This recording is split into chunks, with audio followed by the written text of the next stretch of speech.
děti. Ty máš děti? A kdo ti udělal ty parchanti? Nevychovaný, ty špinavý, zadubený tvoje parchanti. Kdo tě udělal? Oni mají hlad, oni byli jedni 3 dny.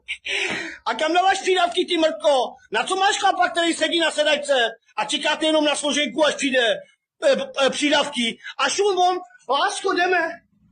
Už najednou, lásko. Však ráno byla kurva, piča, feťačka. A jenom ona brala. Lásko, jdeme na poštu. More, oni jdou na poštu, jdou do Kauflandu a děti tam brečí. Mami, já chci tu hračku za 200. Kup mi tu. More, ona nekoupí tu hračku, šun, ten fér. Zavolal férovi, brácho, kde jsi? Jo, za 20 minut jsem tam, potřebuju celý, šun. Ty potřebuješ celý? Co? Však děti tam brečí, more, že chce hračku za 200?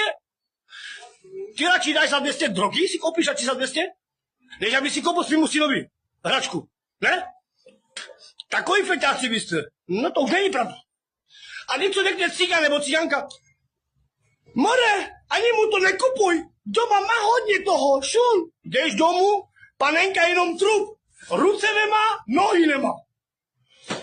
Auto vezmeš, autičko, kolečka na ne. Šun, ciganka ti řekne do očí. Však on má doma hračky.